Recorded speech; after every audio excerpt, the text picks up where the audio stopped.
পুরসুরা থানার বিদায়ী officer in charge Somnath দেকে সম্বর্ধনা জানালেন স্বেচ্ছাসেবী সংস্থা যুব মিলন ফাউন্ডেশনের কর্মকর্তা ও সদস্যরা। বুধবার তারা থানায় গিয়ে সোমনাথ বাবুকে ব্যাজ পরিয়ে পুষ্পস্তবক দিয়ে সম্বর্ধনা জানান। এছাড়াও তাকে একটি স্মারক ও মানপত্র উপহার দেন। উল্লেখ্য, দীর্ঘ 2 বছর কর্মরত থাকার পর তিনি এবার পুরসুরা থানা থেকে বদলি হয়ে যাচ্ছেন। যুব মিলন ফাউন্ডেশনের কর্মকর্তারা জানান, এই 2 বছর সময়ে তিনি পুরসুরাবাসীর জন্য অনেক ভালো কাজ করে গেছেন, তাই তিনি সবসময়ই পুরসুরার মানুষের হৃদয়ে থেকে যাবেন। যদি কোনো সময় মনে হয় যে আমাকে দরকার হেল্প করার, হয়তো আমি এদিকে আসতে পারি, এটা ফ্যাক্ট। যদি বা ভাই ফোনে যদি মনে হয় যে হ্যাঁ আমার এখানে কোনো হেল্পের দরকার, নিশ্চয়ই বলবেন। আমার তরফ থেকে যতটুকু সম্ভব নিশ্চিত, মানে আমার যদি করার মতন ক্যাপাবিলিটি থাকে, এটাই আশা আমাদের। ঠিক আছে, প্রত্যেকে ভালো থাকলে এলেন, প্রত্যেককে ধন্যবাদ। ভালো লাগলো আপনারা এসছেন, এটা একটা স্মৃতি হয়ে থাকবে যে আজকে আমি চলে যাচ্ছি। যাক, আপনারা যে এই যে এসছেন, এটা অনেকটা ব্যাপার। অনেকে কি আছে একটা পিরিয়ড পর্যন্ত যতক্ষণ উচিত ছিলাম হয়তো একটা স্বার্থ নিয়েছে, চললো, কিন্তু যেই ধরে দিন হয়তো আমার পিরিয়ড শেষ, তখন অনেকেই ভুলে। আর ন্যাচারালি দেখবেন থাকেও। এটা আমার 8 নম্বর থানা, আমার সার্ভিস লাইফ 14 বছর থানাতেই কাটিয়েছে। বহু জায়গায় গেছি, কিছু লোক এখনো আমাকে মনে রেখেছে। যেমন এখনো বিপদে পড়লে সেই লোকগুলো জানি না আমার নম্বর জোগাড় করে ঠিক ফোন করে। আমি ফোন নম্বরও চেঞ্জ করেছি তার জন্য, কিন্তু এখনো ফোন করে তারা। যেমন আমার ফার্স্ট পোস্টিং ছিল বলাগড় থেকে, এখনো লোকে ফোন করে না। এখন আমি 4.5 বছর আমার সার্ভিস লাইফ কাটিয়েছি। তারপরে আমার সেকেন্ড পোস্টিং হচ্ছে গোঘাটে থেকে খুব একটা ফোন আসে না। তারপরে ওখান থেকে আমার আরামবাগে পোস্টিং হলো। গোঘাটে ছিলাম 2 বছর 2 মাস, তারপরে আরামবাগে 8 মাস। ওখান থেকে গেলাম পান্ডুয়া। এখনো পান্ডুয়ার বেশ কিছু লোক আমাকে এখনো ফোন করে। ওখান থেকে চলে গেলাম জাঙ্গিপাড়া রসিগোলা, ওখানে কাটালাম। একটা বড় টাফ টাইম গেছে জাঙ্গিপাড়াতে আমার। ওটা অনেকটা নাজির। জাঙ্গিপাড়া আপনাকে আমি দেখিয়েছি। আমি ওখানে ওই যে হেলথ পয়েন্ট যে নার্সিংহোমটা আছে না, যে খেলার মাঠটা আছে, ওই নার্সিংহোমটা আমি তখন থাকতাম। ওখান থেকে গ্রামীণ চিকিৎসক। আমি জাঙ্গিপাড়া আমার একটা টাফ সিচুয়েশন গেছে। তারপর ওখান থেকে গেলাম হরিপালে বেশি দিন আমি থাকিনি, 2 মাস 2 দিন মাত্র করেছি। অনেক প্রবলেম, বিভিন্ন অ্যাঙ্গেল থেকে। তারপরে ওখান থেকে চলে গেলাম মগড়া। তারপরে মগড়া থেকে আবার এখানে মানে পুরসুরা হয়ে গেলাম। এখানে 2 বছর কাটালাম। দুটো ইলেকশন পার করেছি। ইলেকশন আমার একা করি না, আমার স্টাফরাও খুব ভালো ছিল, সহযোগিতা করি। তার সাথে আমি প্রত্যেকেরই সবার আমাদের সাংবাদিক বন্ধুরাও প্রচুর হেল্প পেয়েছি, সবাই মানে সুষ্ঠুভাবে। মানে এই প্রথম বোধহয় পুরসুরাতে হয়েছে যে রক্তাক্ষয়ী কোনো রক্ত এক ফোঁটা রক্ত কোথাও ঝরে না, কোথাও বোম করেছে না, কোথাও গুলি চলেছে না, কোথাও মারামারি হয়েছে। পঞ্চায়েত ইলেকশনও খুব পিসফুলি হয়েছে, লোকসভা ইলেকশনও খুব ভালো হয়েছে।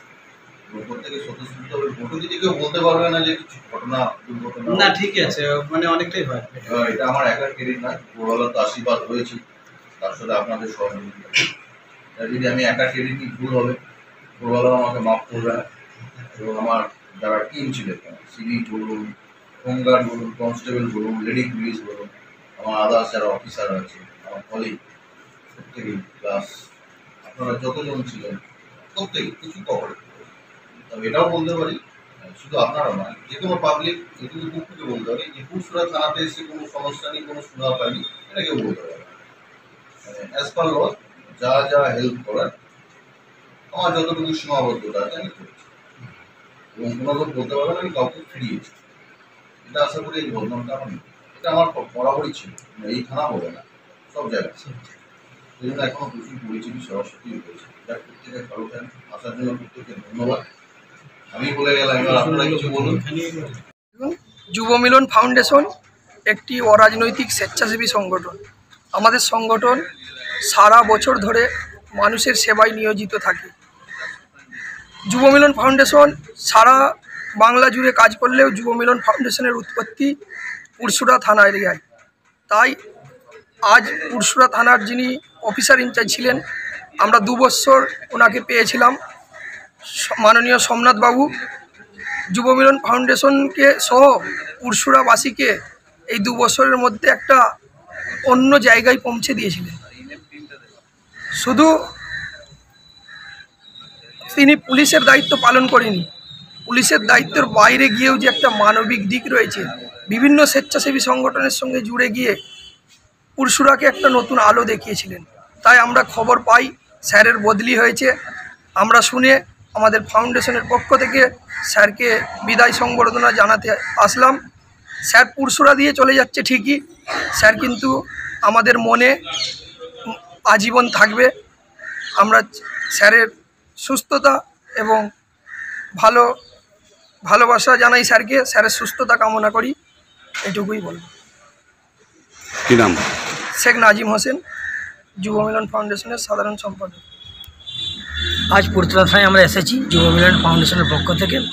সোমনাথ বাবু আজকে আমাদের এই থানা থেকে অন্য থানায় বদলি হচ্ছে, তার জন্য আমরা সম্বোধনা দিতে এসেছি। আর সোমনাথবাবু আমাদের অভিভাবকের মতন আমাদের পাশে থেকেছে যুব মিলন ফাউন্ডেশনের, তাই সোমনাথবাবুকে অসংখ্য ধন্যবাদ। আর যুব মিলন ফাউন্ডেশনের পক্ষ থেকে সমস্ত বাংলাভাষীকে ধন্যবাদ। ভালো থাকবেন, সুস্থ থাকবেন। স্যার পুরসুরা থেকে যাচ্ছে ঠিকই, কিন্তু আমাদের যুব মিলন ফাউন্ডেশনের যত সদস্য আছে স্যার সারা জীবন আমাদের মনের মধ্যেই থাকবেন।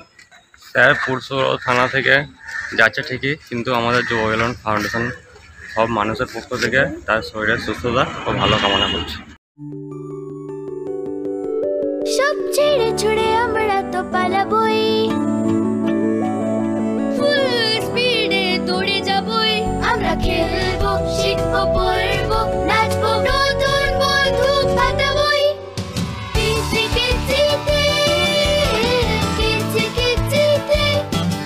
বাচ্চাদের কিডজি থেকে দূরে রাখা অসম্ভব। কিডজি, ইন্ডিয়ার ফেভারিট প্রি স্কুল।